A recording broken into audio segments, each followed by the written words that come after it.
हमारे जो भी क्रांतिकारी थे इनको षड्यंत्र के तहत हटाया गया इस देश से, क्योंकि हमारे जो बड़े लीडर थे वो कहीं ना कहीं दिखने में सिर्फ इस देश के लीडर थे, बाकी वो कहीं ना कहीं अंग्रेजों के पेशकारी थे एक तरह से। भगत सिंह, चंद्रशेखर आजाद या बोस साहब की लोकप्रियता इनको नहीं समझ में आती थी। क्रांतिकारी पैदा होते हैं, वहां गद्दार भी पैदा होते हैं। ये जो भारत माँ है ये अपने लिए उन बेटों को समय समय पर जन्म देती रहती है। इसको जब लगता है कि अन्याय बढ़ गया है, या हम कृष्ण भगवान का वो यदा यदा ही धर्मस्य ग्लानिर्भवति भारता अभ्युत्थानम् अधर्मस्य तदात्मानं सृजाम्यहम्, कि अंग्रेजों की संख्या बहुत ज्यादा माने जो 2000, 4000 या 5000 मैक्सिमम मानते हैं 10,000 होगी। हमारे देश जब आजाद हुआ तब जनसंख्या थी सर 40 करोड़, ठीक है। हमारे क्रांतिकारी जो शहीद हुए उनकी गिनती की अगर बात 40 होगी या 50 होगी, तो सर आपको कहीं ना कहीं ऐसा नहीं लगता है कि हम लोग अंग्रेजों से लड़ रहे थे या खुद के देशवासियों से भी लड़ रहे थे? चंद्रशेखर आजाद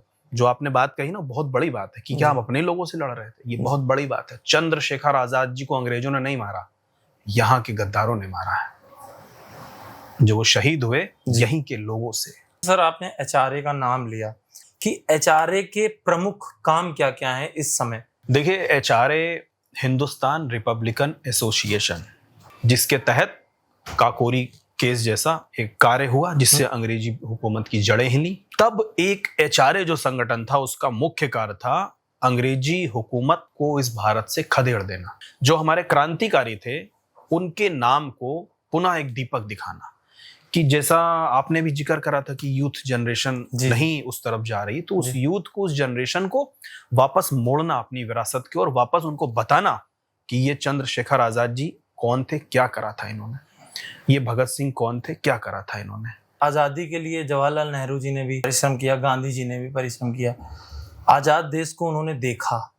आपको क्या कभी ऐसा लगा है सर कि अगर जैसे भगत सिंह जी, चंद्रशेखर आजाद जी ये अगर जीवित होते तो क्या ये देश और ज्यादा तरक्की कर सकता था? सुभाष चंद्र बोस जी यदि होते तो उन्होंने तो अपनी आईएनए बना करके इस देश के प्रधानमंत्री लगभग वो तय ही हो गए थे। नमस्कार दोस्तों, मैं हूं अभिषेक मिश्रा। आप देख रहे हैं बैठक विद अभिषेक, जहां पर हम बात करते हैं कुछ अनकही कहानियों के बारे में, रहस्यों के बारे में और कुछ जिंदगी से जुड़े हुए दिलचस्प किस्सों के बारे में। आज की बैठक बेहद खास है। आज हमारे साथ हैं अमित आजाद जी। ये एक ऐसे व्यक्ति हैं जिनकी विचारधारा से नहीं बल्कि इनकी विरासत से भी इनकी पहचान होती है। इनकी रगों में बहता है क्रांतिकारी अमर शहीद चंद्रशेखर आजाद जी का खून। देशभक्ति, विचारशीलता, जुनून, तीनों का संगम है अमित जी। तो चलिए जानते हैं इनकी सोच, अनुभव और इनके विचारों को। अमित सर, बहुत बहुत स्वागत है आपका बैठक विद अभिषेक में जी। कैसे हैं सर आप? मैं बहुत अच्छा हूं, और आपके इस शो में आकर और भी अच्छा हो गया हूं। बहुत बहुत धन्यवाद है आपको। सर सबसे पहले हम जानना चाहेंगे आपकी जर्नी के बारे में, कि ये जर्नी आपकी स्टार्ट कैसे हुई? देखिए, जर्नी यात्रा जो है स्टार्ट ये तो परिवार से ही हुई है, क्योंकि जिस परिवार से हम आते हैं वहां पर परिवार का साथ भी रहा। आजाद जी का ब्लड तो है ही है लहू में, लेकिन उन क्रांतिकारियों का साथ भी रहा जो चंद्रशेखर आजाद जी के साथ में, जिन्होंने काकोरी एक्शन जैसे ट्रेन को वहां पर लूटा था देश के लिए, उनके साथ में रहना हुआ। वहां से प्रेरणा मिलती आई, फिर परिवार से मिली, ठीक है ना। और उसके बाद फिर धीरे धीरे हम लोग अपने गांव से निकलकर लखनऊ आए। फिर कुछ शिक्षा शाहजहानपुर में हुई हमारी, उत्तर प्रदेश में, जहां शहीदों की नगरी जिसे कहते हैं हम लोग, जिसमें खन्ना जी, बिस्मिल साहब, अशफाक उल्ला खान, ये सब वहीं थे। उसके बाद लखनऊ आए, यहाँ शिक्षा दीक्षा हुई। उसके बाद कुछ अपने घरेलू काम में। उसके बाद आज जो एचआरए, जो आजाद जी का सबसे बड़ा संगठन था, जिसने काकोरी एक्शन भी किया और भी बहुत सारे काम किए, सांडर्स हत्याकांड जैसा काम किया, तो वही संगठन आज भी हम चला रहे हैं और उन्हीं क्रांतिकारियों की राह पर चलने का प्रयास कर रहे हैं जिन्होंने इस देश को आज़ादी दिलाई।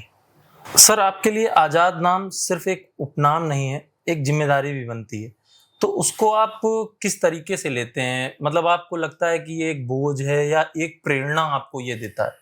देखो अभिषेक भाई, आपने जो सवाल पूछा है जी, उसमें एक आपने उपनाम बोला और जिम्मेदारी की बात करी, तो जो दूसरा वाला ना जिम्मेदारी, जी जी, वो बहुत बड़ा चीज है। जी उसको मैं एक जिम्मेदारी के रूप में लेता हूँ, क्योंकि अमित तिवारी और अमित आजाद इन दोनों में मैं बहुत अंतर मानता हूँ। जी हालांकि तिवारी हम है, कानकोज ब्राह्मण है, बीस बिस्वा के चत्तू के तिवारी, वो अलग विषय है, गर्व का विषय है। लेकिन जो आजाद है वो चंद्रशेखर आजाद ने 20 बेद खाने के बाद में बनारस की जेल में जी ये नाम, वहीं उनको तिवारी से वहां वो आजाद बने थे और फिर वो आजाद उनके अंतिम सांस तक चला। तो वो जो गर्व है ना, वो एक जिम्मेदारी है कि जब कोई सुनता है या कहीं मैं जाता हूं कि अमित आजाद आ रहे हैं, या वो एक, मुझे तो सोचता ही है, लेकिन वो ये सोचता है कि चंद्रशेखर आजाद जी के प्रतिनिधि आ रहे हैं। तो एक जिम्मेदारी, सच में बहुत बड़ी जिम्मेदारी, उस जिम्मेदारी का वहन करना मेरा प्रथम कर्तव्य है। क्योंकि आज देश में अगर आजाद जी के प्रतिनिधि के रूप में लोग बुलाते हैं, उनके वंशज के रूप में जाता हूं, तो ये दायित्व है मेरा कि उन चंद्रशेखर आजाद जी का जो शौर्य था, जो पराक्रम था, उसको मैं बना करके रखूं। उसको एक सच में बहुत बड़ी जिम्मेदारी है, ये शब्दों में परिणित करना भी मुश्किल है। अच्छा सर, एक चीज और मैं जानना चाहता हूँ आजाद जी के बारे में। कोई एक ऐसा किस्सा कहानी जो आपके बुजुर्गों ने सुनाई हो कि ऐसे थे, कुछ एक ऐसा जो इतिहास के पन्नों में कहीं भी उस बात का जिक्र नहीं होता? देखिए, लगभग तो कई जगह ऐसा बोल ही चुका हूं, कोई ऐसा छुपा हुआ उतना भी नहीं है। लेकिन हाँ, यही कह सकता हूं कि चंद्रशेखर आजाद जैसा जो व्यक्तित्व था, जो हमने सुनते आए हैं और सुना हमने उनसे है, जो उनके साथ में जिन्होंने बड़े बड़े एक्शन करे, सांडर्स हत्याकांड में रहे या काकोरी केस में रहे, हमने उनके मुंह से सुना है कि चंद्रशेखर आजाद जी जब आते थे, धोती होती थी, ये जो ग्रे सदरी मैं पहनता हूँ, मतलब जिन्होंने ब्लैक एंड व्हाइट जो उनको देखा है, अगर शायद वो कलर देखते जी तो उनकी ये ग्रे होती, तभी मैं ग्रे पहनता हूँ हमेशा, यही सदरी मेरी होती है। तो ग्रे सदरी में वो बताते थे कि वो आता था। और अगर वो चंद्रशेखर आजाद किसी क्रांतिकारी के घर भी रुकते थे, या बनारस झांसी में मास्टर रुद्र नारायण सिंह जी के यहाँ भी रुकते थे, तो उनका जो दंड बैठक का था ना, सुबह का 5 बजे का नियम, वो जरूर होता था।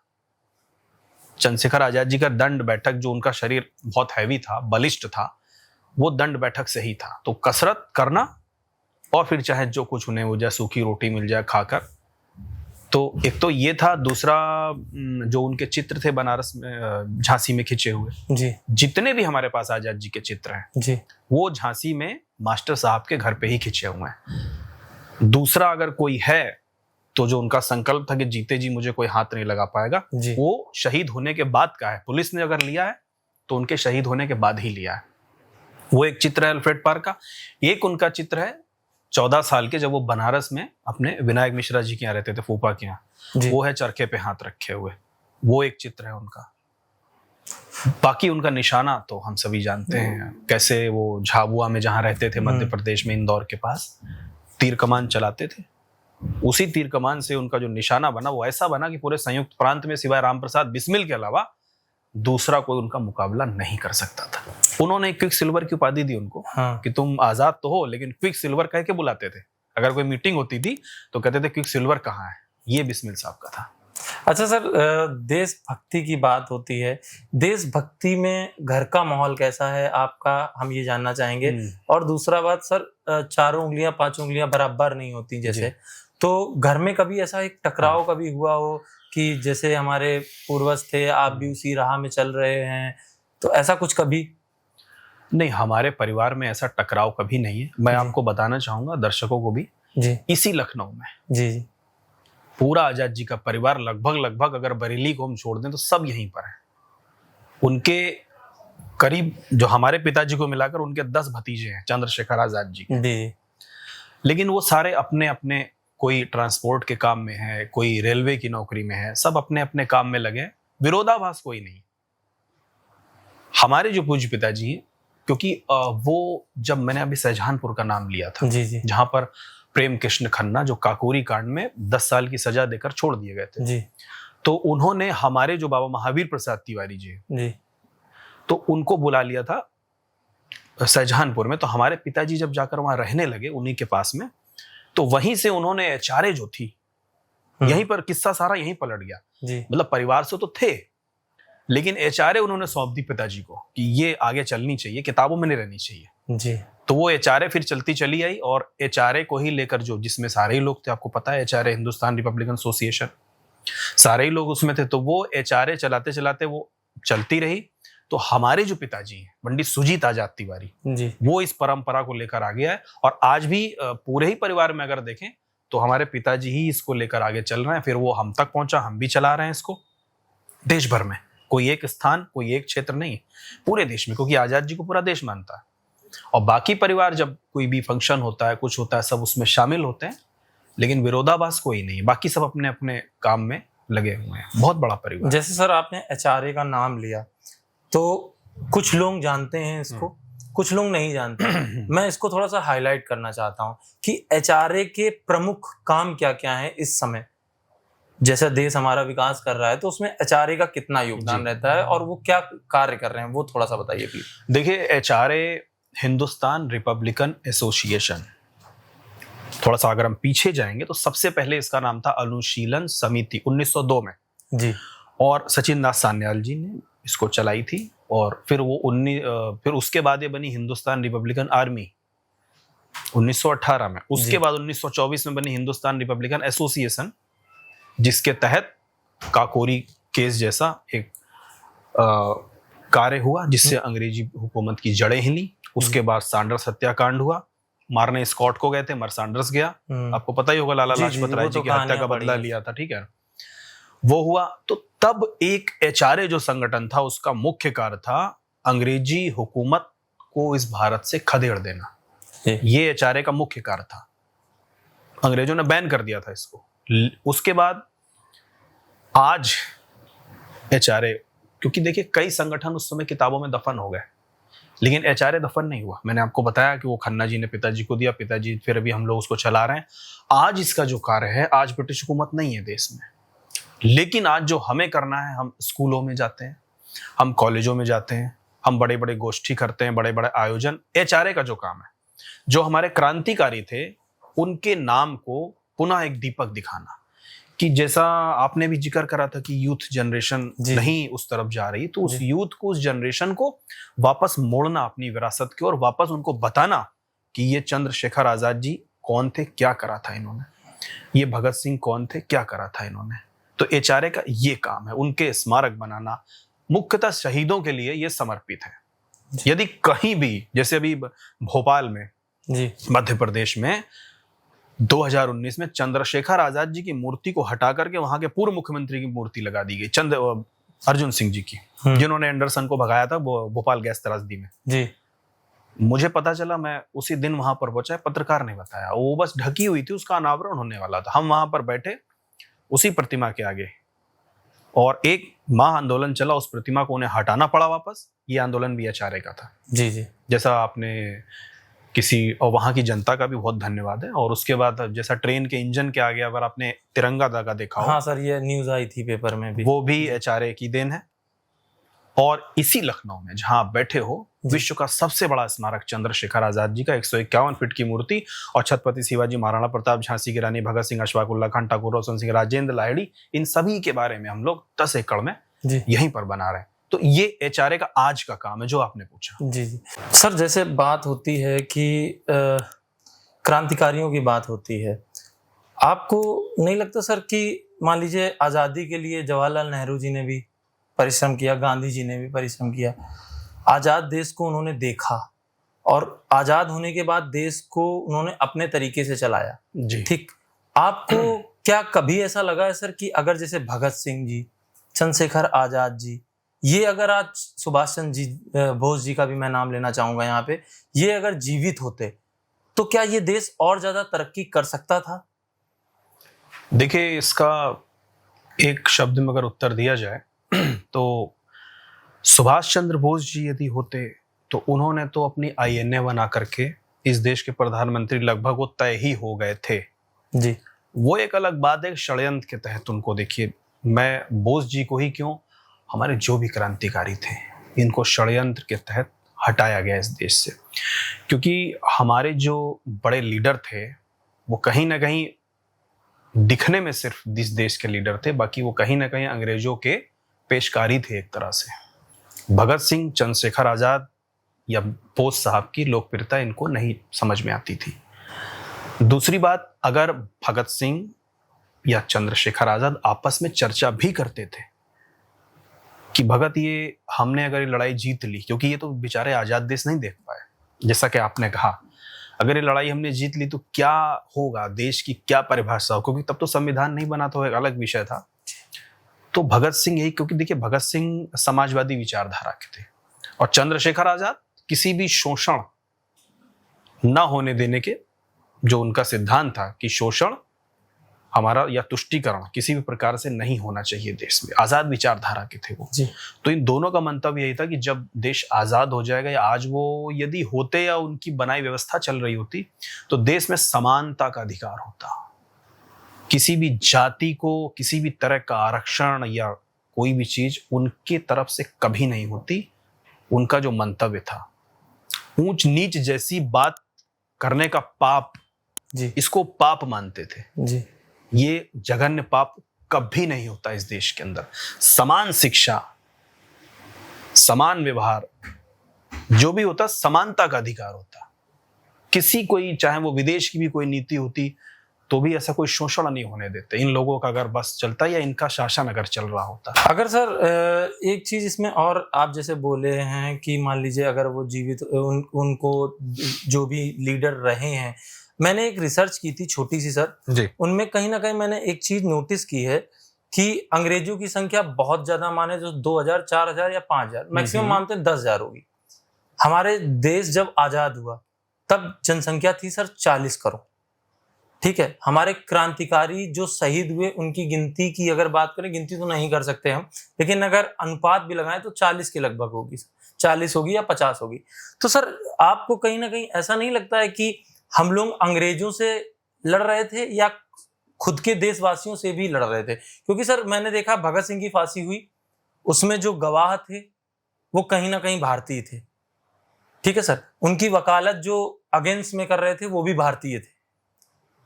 तो क्या अंग्रेजों से हम लड़ाई कर रहे थे या अपने हिंदुस्तानी भाइयों से ही लड़ाई कर रहे थे? सवाल अच्छा पूछा आपने। देखिए, हमारे जितने भी क्रांतिकारी थे, मैंने अभी कुछ शब्दों का जिक्र किया कि जो हमारे लीडर थे, जी जी, ये सिर्फ हमारे लीडर हमारे कहने के लिए थे। ये सब उन्हीं के पिट्ठू थे सारे के सारे। जो खुली बात है, जो क्रांतिकारियों के मुंह से जो जीवित रह गए उनके मुंह से मैंने सुना है, बचपन में सुना है, लेकिन सुना है। चंद्रशेखर आजाद, जो आपने बात कही ना, बहुत बड़ी बात है कि क्या हम अपने लोगों से लड़ रहे थे, ये बहुत बड़ी बात है। चंद्रशेखर आजाद जी को अंग्रेजों ने नहीं मारा, यहाँ के गद्दारों ने मारा है। जो वो शहीद हुए यहीं के लोगों से, वीरभद्र तिवारी HRA का सक्रिय सदस्य और वहीं के बड़े नेता जिनका फोन जाता है, उनसे मिलने जाते हैं सुबह 8:30 बजे। जी जी, पता ही होगा आपको। उसके बाद वहां से जाते हैं अल्फ्रेड पार्क। पुख्ता सबूत हैं। सिराज जी पार्क में थे, उन्होंने कहा कहां से, और उन्होंने कहा वहां आनंद भवन से आ रहा हूं मैं। तो ये सब चीजें भगत सिंह के साथ अपनों ने गवाही दे दी। पूरे काकोरी कांड में जितने लोग पकड़े गए, उनके उधर परिवार के लोगों ने गवाही दे दी। तो मैं ये कहता हूं, आपने जो बात कही ना, वो बहुत बड़ी बात है। हम अपनों से हारे थे। मंगल पांडे अपनों से हारे, झांसी की रानी सिंधिया अपनों से हारे। ठीक है ना? तो ये खुली बात है। इसमें चूंकि मैं इसीलिए किसी पार्टी या किसी दल का सदस्य नहीं कि मुझे बोलने में कुछ सोचना पड़े, तो हम अपनों से हारे। अल्फ्रेड पार्क में जब गोलियां चल रही थी तो हिंदुस्तानी तो चला रहे थे, वो भर्ती थे, उनके नॉट डावर का आदेश था, फायरिंग तो फायरिंग। जलियांवाला बाग में जब फायरिंग हो रही थी, वो जो फायरिंग करने वाले थे उसमें कितने हिंदुस्तानी थे पता है आपको? लगभग 70% उसमें हिंदुस्तानी भर्ती थे। 1919 में जो फायरिंग जलियांवाला बाग में हुई है, तो कहीं ना कहीं जो गद्दार थे हमारे यहाँ के बहुत सारे लोग शामिल थे उधर।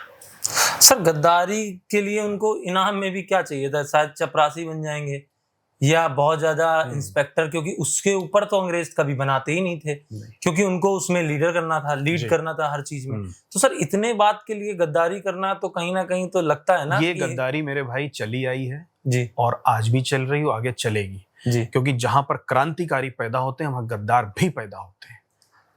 ये बात तो आप बहुत बड़ी बोल रहे हैं। जहां पर क्रांतिकारी पैदा होते हैं वहां गद्दार भी पैदा होते हैं। हाँ, ये बात है कि ये जो भारत माँ है, ये अपने लिए उन बेटों को समय समय पर जन्म देती रहती है। इसको जब लगता है कि अन्याय बढ़ गया है या हम कृष्ण भगवान का वो यदा यदा ही धर्मस्य ग्लानिर्भवति भारता अभ्युत्थानम् अधर्मस्य तदात्मानं सृजाम्यहम्। तो हम भारत माँ कह लें या योगेश्वर श्री कृष्ण कह लें, वो रचते हैं चंद्रशेखर आजाद के। वरना 24 साल का एक लड़का इतनी बड़ी काम कर जाएगा कि हम लोग उसकी आज बात करेंगे? या 23 साल का भगत सिंह इतना बड़ा काम कर जाएगा कि वो जेल डायरी जो आज बड़े बड़े मंत्री कहते हैं कि अमित आजाद जी वो मिल जाएगी क्या? क्या ऐसी वो जेल डायरी लिख जाएगा? कोई भी 27 साल से ऊपर नहीं था, बिस्मिल साहब हो या अशफाक उल्ला खान ठाकुर साहब हो, ठाकुर रोशन सिंह, तो ये ऊपर से आए हुए अवतार थे। तो गद्दारों से लड़ाई तो होगी। जब हम आज भी कोई अगर लड़ने निकलता, आज एक अकेला अमित आजाद भी लगा, कई लोग मुझे भी नहीं पसंद करते हैं, तो है ये रहेगा। अच्छा सर, ये आपने एक बात कही कि मैं किसी दल का सदस्य नहीं हूं। जी। अगर सर आपको एक पार्टी की बात की जाए तो आपको कौन सी ऐसी पार्टी लगती है जो आज भी शहीदों को सजो कर रखना चाहती है? भारतीय जनता पार्टी। आपको लगता है? जी। चलिए, तब तो आप बहुत सही हैं और इस समय हमें लग रहा है शासन व्यवस्था भी बहुत सही जा रही है। नहीं सही, देखिए हम खुलकर बोलते हैं क्योंकि हम कहीं पर नहीं है इसीलिए जी। और ना हम किसी से डरते हैं, ना हम सदस्य भी नहीं है भारतीय जनता पार्टी की। लेकिन हमने बात इसलिए बोली कि देश का राष्ट्रपति आदरणीय द्रौपदी मुर्मू जी आजाद जी के जन्म दिवस पर हमको बुलाती हैं, तो हम क्या कहें? बिल्कुल सही है। आजाद जी का परिवार उस दिन वहां बैठता है, ठीक है जी। योगी आदित्यनाथ हमको जब हम चाहते हैं तब समय हमें देते हैं, इसको हम क्या कहें? अभी मैंने आते समय आपको जो जमीन दिखाई थी जो हमें मिली है आजाद जी का स्मारक बनाने के लिए, वो हमें आदित्यनाथ जी ने दी है। परमिशन की यहाँ लगा लो, हमें नहीं दी है प्रतिमा लगाने की परमिशन। तो हम क्या कहें? काकोरी होता है, काकोरी एक्शन जिस दिन हुआ है जी जी 1925 में 9 अगस्त आने वाला भी है, पूरा कैबिनेट वहां जाता है नमन करने। पहले कभी गया? नहीं गया। तो हम क्या कहें? प्रधानमंत्री अल्फ्रेड पार्क जो आज प्रयागराज में है, वहां से जब काफिला निकलता है, कोई शेड्यूल नहीं था, लेकिन उन्हें आजाद की प्रतिमा दिखती हुई कहते रोको, जाकर नमन करते हैं। मैं कहता हूं लोगों ने कहा वो उनका पीआर का या एजेंडा था या फोटो खिंचवाने, मैंने कुछ भी था, वो गए तो आजाद को नमन तो किया। पहले किसी ने करा? पहले नहीं करेंगे क्योंकि वो ये कहते थे कि इस देश को एक ही व्यक्ति ने आजादी दिलाई है, वो उसी को मानते हैं। ठीक है, बात ये है। अच्छा सर, एक सवाल मैं आपसे करना यहाँ पे चाहूंगा कि अगर चंद्रशेखर आजाद जी जीवित होते तो वो देश जिस हिसाब से चल रहा है सर, उस हिसाब से वो सबसे पहले किन मुद्दों को हाईलाइट करते? वो सबसे पहले देखिए, यदि मैं उनको आज देखता हूं तो सबसे पहले वो आरक्षण के विषय पर बात करते हैं। मैंने आपसे पहले ही कहा जी कि ये लोग समानता चाहते थे, ये लोग कोई जाति पाति के चक्कर में फंसने वाले थे नहीं थे, ना इस पर किसी आरक्षण को ये करते। सबसे पहले आरक्षण को खत्म करते। समानता और बराबरी चंद्रशेखर आजाद का, मैं कह रहा हूं चलिए भगत सिंह समाजवादी सोच रखते थे, हम उसको भी हटा देते हैं। अगर इनका सिर्फ आपने पूछा, सबसे पहला शोषण किसी भी प्रकार का जी बंद करो, अन्याय है। क्योंकि हमने उनके जो साथ में, मैंने अभी बताया अभी प्रेम किशन खन्ना जी, उनसे जो सुना, जो उनकी बातें थी, मैंने किताबों से नहीं पढ़ा कभी, हमने तो उनसे सुनी चाहिए कि जो वो बात आपस में करते थे, तो वो सबसे पहले शोषण और किसी भी प्रकार की जात पाति को किसी प्रकार का आरक्षण नहीं, सबको समानता से रखते। क्योंकि मैंने कहा ना, ऊंच नीच इनके लिए पाप थी। कई बार इन्होंने कई जगह कही भी हैं, बातें मुझको पता भी हैं। तो चंद्रशेखर आजाद जी का एक अगर आजाद शासन होता या उनकी कोई पार्टी बनाते, कुछ भी होता, तो सबसे पहला क्रम यही होता कि आरक्षण को खत्म किया। सबसे पहले सर्वोच्च न्याय किसी भी जाति प्रदान का हो। क्योंकि आजाद, वो तो तिवारी भी उन्होंने आजाद लिख दिया था, मैं आजाद हूं, मैं किसी जाति का नहीं हूं, किसी उसका नहीं हूं, वो बात अलग है, वो विश्वा के कानकुब्ज के ब्राह्मण थे, पर आजाद लगाने का कारण ही यही था उनका। अच्छा सर, अंग्रेज तो चले गए, क्या हम आज वाकई में आजाद हैं सोच से, सिस्टम से, या जो अपना इस समय आरक्षण की बात करें, इन सब से हम आजाद हो पाए हैं सर? देखिए, हमें अभी बहुत काम करने की और जरूरत है। बहुत काम हो चुका है और वर्तमान सरकार को अगर हम लें, ईश्वर करे सरकार और अभी चले, क्योंकि कई ऐसे मुद्दे जो देश को अंदर दीमक की तरह खा रहे थे, वर्तमान सरकार ने उसको खोखला करने से बचाया है। ऐसे लीडर के रूप में हमारे सामने ऐसे ऐसे लोग आज देश में हैं जो लीडर नहीं, वो गद्दार थे। वो धीरे धीरे इस देश की स्वतंत्रता, अखंडता को खोखला कर रहे थे। आज के समय में सर जैसे सोशल मीडिया चलता है, क्रांतिकारी होना जो है एक हैशटैग बन गया है कि मैं एक क्रांतिकारी हूँ। अच्छा। जैसे लोगों का देखा होगा कि मैं एक, दिल्ली में भी आपने देखा ही होगा, कॉलेजेस के नए नए लड़के निकलते हैं, वो अपने आप को क्रांतिकारी कहने लगते हैं। तो सर वो एक हैशटैग टाइप का बनता गया, उसके बारे में थोड़ा सा। देखिए, क्रांति हर दिशा में की जा सकती है जी। हम नदी साफ करते हैं तो नदी सफाई क्रांति हो जाती, दूध क्रांति कभी होती है ना। आजाद जब हम कोई भी कार्य एक युद्ध स्तर पर करते हैं तो उसी को क्रांति कहते हैं ना। या भगत सिंह की भाषा में क्रांति के शब्द अलग हैं जी। ब्रिटिश सत्ता को उखाड़ने के लिए उन्होंने क्रांति करी। क्रांतिकारी जो एक सब कुछ छोड़कर प्रथम युद्ध स्तर पर कहीं लग जाए तो उसी को हम क्रांति कहते हैं।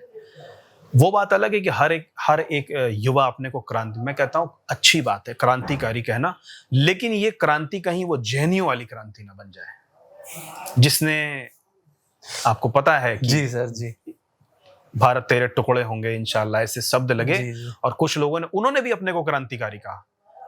तो ये हमें और देश की जनता को समझना पड़ेगा कि असल क्रांतिकारी है कौन, कि ये क्रांति देश को तोड़ने की चलेगी। देखिए, देश के अंदर मैं ऐसे लोगों से भी मिलता हूं जहां पर बैठकर बीच में एक कटोरा रख करके, डब्बा रख करके, आप समझिएगा बहुत संवेदनशील बात है, डब्बा रख करके वो सारे उसमें पैसे जमा करते हैं जी। किस लिए? वो पैसा जमा होता है देश को अखंडता को तोड़ने के लिए। वो भी अपने को क्रांतिकारी बोलते हैं। बहुत बड़ा मुद्दा वो उठा एक रहे दल हैं है, वो एक दल है जी। वो भी अपने को क्रांतिकारी कहते हैं जी। और हम भी कहते हैं। चंद्रशेखर आजाद भी क्रांतिकारी थे, ठीक है। तो हमें पहचानना कि किस लिए क्रांति कर, वो अपनी तरह से क्रांति कर रहे हैं, हम देश को बदल देंगे, हमारा शासन आएगा। तो हमें पहचानना होगा। और मैं युवाओं से कहना चाहता हूं आपके माध्यम से, वो क्रांतिकारी जरूर बने, लेकिन वो क्रांति देश को आगे बढ़ाने में हो, न कि इसकी अखंडता एक रूपता को तोड़ने के लिए हो। अच्छा सर, एक सवाल और हम करना चाहते हैं सोशल मीडिया से रिलेटेड। सोशल मीडिया पे जो देशभक्ति दिखाई जाती है और सर जमीन में पर जो असली देशभक्ति होती है, इन दोनों में फर्क क्या होता है? इन दोनों में फर्क ये है कि जब मैं खुद ऐसे लोगों से मिलता हूं जो वास्तव में होते हैं, लगभग वो दिखाते नहीं सोशल मीडिया पे कभी। जिन लोगों से मैं मिला जी, और मैंने उन लोगों से मिला हूं जो जितना ज्यादा उनका चर्चा है, कहते हैं ना कि नाम बड़े और दर्शन छोटे, तो चर्चा तो बहुत है, लेकिन जब मैं मिला तो जमीन पर वो काम नहीं थे। तो उन लोगों से मैं ये आपके चैनल से कहना चाहूंगा कि जितना हम उस पर दिखाएं सोशल मीडिया पर, उतना ही जमीन पर काम हो, नहीं तो लंबा नहीं चलेगा। अगर लंबा चलना है तो हम जो कहें, कथनी और करनी में फर्क नहीं होना चाहिए। सर आपके हिसाब से जो आज का युवा है वो क्रांतिकारी सोच रखता भी है, या वो सर एक सिस्टम का एक हिस्सा बन चुका है और उसमें ही एडजस्ट होना चाहता है? आपके हिसाब से क्या है? देखिए, कुछ रखते हैं क्रांतिकारी सोच, मैं ऐसे युवाओं को जानता हूं। जैसे कि मैंने आपसे अभी कहा, जी, अभी आप ही मेरे सामने बैठे हो, मैं गर्व से कह सकता हूं आप भी क्रांतिकारी सोच रखते होंगे। जी बिल्कुल बिल्कुल, है ना जी। तो सबसे पहले हमें स्वयं से शुरुआत करनी चाहिए। हम दूसरों को तो कह देते हैं। जैसे एक छोटी सी बात मैं बता के खत्म करूंगा कि एक मैं मंत्री जी से मिला था, तो मंत्री जी कहने लगे कि अमित आजाद जी, अभी तो वो समय चला गया है, आप क्रांतिकारी गतिविधियां कर रहे हैं पर वो समय अब जा चुका, अभी कोई ऐसा होने वाला नहीं है। तो मैंने कहा आप कहाँ रखते हो अपने आप को? तो मंत्री जी कहा नहीं, हम तो क्रांतिकारी हैं जी, हम तो देश सेवक हैं। तो हमने कहा बस, बाकी सब भी देशभक्त हैं, बाकी सब भी क्रांतिकारी हैं। जी। हमें अपने से सोचना चाहिए। हम किसी को सर्टिफिकेट नहीं दे सकते कि वो क्रांतिकारी है या देशभक्त है या नहीं। जितना देश की राष्ट्रपति देशभक्ति कर रही, उतना एक रोड पे एक ठेला खींचने वाला भी देशभक्ति कर रहा है। बाकी आपने जो प्रश्न पूछा, तो रही उन युवाओं की बात, अब वो कुछ क्रांतिकारी उनमें होते भी हैं, कुछ वो दिखाते भी हैं, और ज्यादातर एक सिस्टम का हिस्सा तो ये बन ही गया है। इसको युवाओं से मैं यही कहूंगा कि वो जितना भी चाहें कोशिश करें कि प्रत्यक्षता में रहें, वो किसी भ्रम में ऐसा करना उचित नहीं। आजकल एडजस्ट नहीं होना चाहिए मेरे हिसाब से, तो कहीं पर एडजस्ट नहीं होना चाहिए, क्योंकि कुछ मैं यूथ को देख रहा हूं आजकल, वो थोड़ा सा डॉन की प्रवृत्ति दिखाना, गाड़ी से रील वील बनाना, जी जी, ये हमारे देश के क्रांतिकारी नहीं थे। ऐसे उन युवाओं से मैं कहूंगा कि पहले वो जाकर पुरानी किताबें उठा करके पढ़ लें, उसमें ये देख लें कि चंद्रशेखर आजाद की एज क्या थी, जी भगत सिंह की एज क्या थी उस समय पर। ठीक है, नवीनीकरण हो रहा है, उसमें रहें, पर अपनी विरासत को जो चीजें खंडित करती हों उनसे दूर रहें युवाएं।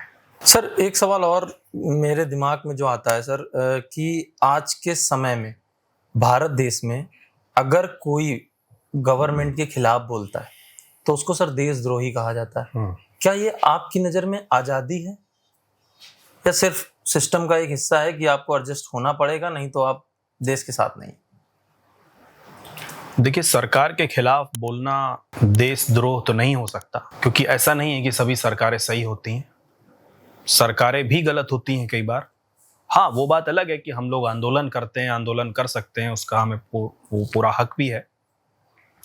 लेकिन यदि देशद्रोह अलग विषय है, देशद्रोह किसी सरकार के खिलाफ जाना नहीं है। देशद्रोह में यदि देश के साथ कोई हम गद्दारी कर रहे हैं, या किसी वेपन एक्ट में हम काम कर रहे हैं, या हम कोई अवैध हथियारों की तस्करी कर रहे हैं, आतंकवाद, समूचे देश की बात कर रहा हूं, वो देशद्रोह हुआ। यदि किसी सरकार की कोई पॉलिसी है उस पर हम उंगली उठा रहे हैं, कोई युवा कहीं पर आंदोलन कर रहे हैं, तो वो देशद्रोह की श्रेणी में नहीं है। सर, मैं आपके बारे में थोड़ा सा और जानना चाहूँगा। आपका कोई एक ऐसा आंदोलन या कहें संघर्ष रहा हो जिसमें आपको जनता का भरपूर सहयोग मिला? देखिए, हमारा आंदोलन मैंने आपको बताया 2019 में हुआ था, देशव्यापी सबसे बड़ा। जी। भोपाल, मध्य प्रदेश, जहाँ के आजाद जी कहे जन्म स्थान कहा जाता है, वैसे तो यहाँ भौती कानपुर के ही हैं वो। वहां पर पूर्व मुख्यमंत्री अर्जुन सिंह जी की प्रतिमा को उनको लगाना था। कांग्रेस की सरकार थी, मुझे नहीं पता किसकी सरकार थी वहां, जब मैं गया तब पता चला। मैं तो आजाद जी की मूर्ति को देखकर गया। वहां पर कांग्रेस की सरकार थी, उन्होंने अर्जुन सिंह की मूर्ति को, आजाद जी की मूर्ति को रोड के किनारे करके लगा दिया। और वो मुख्यमंत्री वो थे भोपाल गैस त्रासदी में, जो वहां का मुख्य अभियुक्त था एंडरसन, उसको एयरपोर्ट तक बाइज्जत छोड़ कर आए थे कि तुम चले जाओ, नहीं तो जनता जिंदा तुमको खा जाएगी। ये वो मुख्यमंत्री थे। आप लगाइए आपके मुख्यमंत्री, पूरे भोपाल में, पूरे देश में जगह पड़ी, पूरे मध्य प्रदेश में पड़ी, आप आजाद की प्रतिमा को हटा करके लगाएंगे? ये घोर अपराध था और ये पाप था, क्रांतिकारी के साथ अन्याय था। बिल्कुल सही बात। मुझे पता चला, रातों रात मैं वहां पर पहुंचा, और मुझे जहां रुकना था वहां जाने से पहले ही मैं उस स्थान जहां प्रतिमा लगा भी दी गई थी, बस उस प्रतिमा की पन्नी हटना बाकी थी। हम पहुंचे, हमने मीडिया को कॉल लगाया, वहां की जितनी जनता थी उसका मैं धन्यवाद करूंगा, वो सारे लोग आ गए। 1 महीने आंदोलन चला। मतलब आज भी देश में सोचने वाली बात है सर कि एक क्रांतिकारी की प्रतिमा हटा दी गई और उसके बावजूद 1 महीने तक आंदोलन करना पड़ा। हाँ, हटा के उनकी लगा भी दी, वो अनावरण होने वाला था। हाँ। फिर वो 1 महीने आंदोलन चला। दिल्ली में हमारे पिताजी बैठे जंतर मंतर पे, वहां हम बैठे, और एचआरए के कई सदस्य अलग अलग, बिहार में, कुछ मध्य प्रदेश में, अलग अलग जगह बैठे, और वो प्रेशर बना, उनको वो प्रतिमा अर्जुन सिंह की वापस हटानी पड़ी। आज वो जगह कोई प्रतिमा नहीं आज के समय में।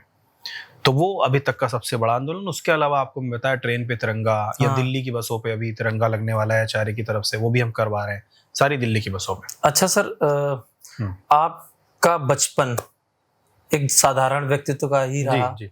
ठीक है, उसके बाद सर धीरे धीरे आप एजुकेशन जो आपकी हुई, लखनऊ में भी हुई पढ़ाई आपकी, वहाँ भी। सर ऐसी क्या आपके मतलब कोई जीवन में ऐसी कोई घटना हुई जिसके बाद आपको लगा कि अब मुझे अपने दादाजी के चरण कदमों पे ही चलना है?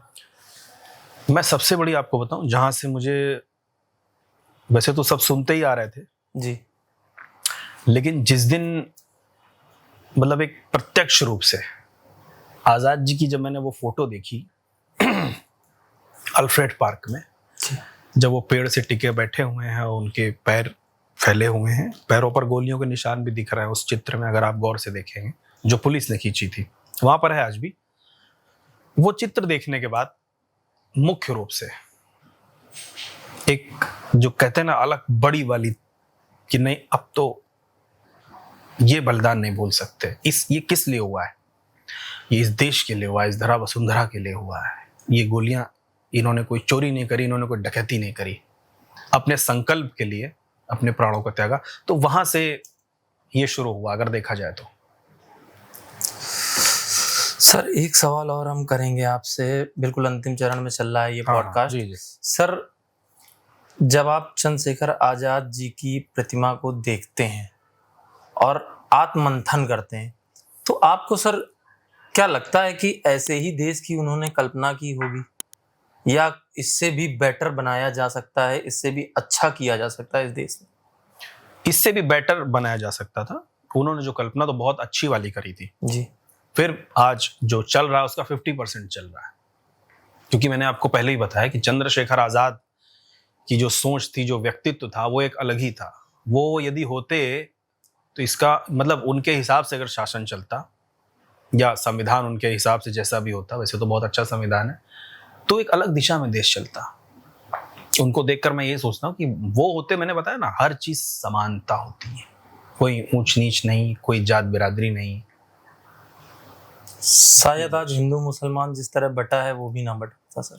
हाँ देखिए, अब उसमें क्या फैक्टर हो सकते थे, समय और परिस्थितियां चेंज होती रहती, बदलती रहती, या हो सकता है उस समय जो, देखिए मैं आपको बताता हूँ, जो हमारा देश उस समय पर ब्रिटिश हुकूमत का राज था, तो जो भगत सिंह, चंद्रशेखर आजाद, राम प्रसाद बिस्मिल, इनकी सिर्फ एक ही सोच थी, क्योंकि समस्या वही बड़ी थी, उसके अलावा ये सब समस्या नहीं थी उतनी। तो उन्होंने कहा पहले इसको हटाना है, पहले ब्रिटिश हुकूमत, कोई समस्या नहीं, चाहे काकोरी करो, कुछ भी करो, ब्रिटिश हुकूमत को खदेड़ो। उसके बाद जब हम आजाद हो गए, तब ये दूसरी जाति, हिंदू मुस्लिम, ये समस्या अब आ गई। क्योंकि देखिए मैं आपको बताऊंगा, एक थाली में सब खाना खाते थे। भगत सिंह इधर बैठते थे, अशफाक जी इधर बैठते थे, इधर आजाद जी, उधर राम प्रसाद बिस्मिल, हिंदू मुस्लिम खाते थे। क्या बोलते थे? भारत माँ की जय। एक भारत माँ थी सबकी। वो नहीं कहते थे हम हिंदू हैं, मुस्लिम हैं या ब्राह्मण, ऐसा नहीं, वहां नहीं चलता था। तब एक भारत माँ सबकी थी, उसके लिए लड़ाई लड़ते थे। लेकिन आज परिस्थितियां बदली, क्योंकि अब ब्रिटिश हुकूमत नहीं है। तो हमें जो चाहिए मोटा मोटा, आज सबसे पहले हमारे सामने क्या परिस्थिति है, हम आज की परिस्थिति को देखें। मेरा ये अंतिम सवाल होगा सर कि आज के युवाओं को आप क्या संदेश देना चाहते हैं, जो मतलब कुछ बड़ा तो करना चाहते हैं लेकिन उन्हें रास्ता नहीं समझ में आ रहा? जी जी। देखिए, आज के युवाओं को यही संदेश है, एक इसको उपदेश और भाषण के रूप में ना लें, एक मित्र और एक भाई के रूप में लें, या चंद्रशेखर आजाद के परिवार के अंश के रूप में मैं यूथ और युवा से कहना चाहता हूं कि सबसे पहले वो एक पुस्तक उठा लें या इंटरनेट पर सर्च कर लें और ये देख लें कि हुतात्मा चंद्रशेखर आजाद और हुतात्मा भगत सिंह या राम प्रसाद बिस्मिल, ठाकुर रोशन सिंह, राजेंद्र लाहिड़ी, इन सब की उम्र कितनी थी। आप लोग पता है क्या पाएंगे? 23 साल, 24 साल, 27 साल से ज्यादा कोई था ही नहीं। मेरा कहने का आशय यह है कि जब जब देश को बदला है, इस देश के युवाओं नहीं बदला है। आज भी इस देश के विकास का भार, इस देश की अखंडता का भार इस देश के युवाओं पर ही है।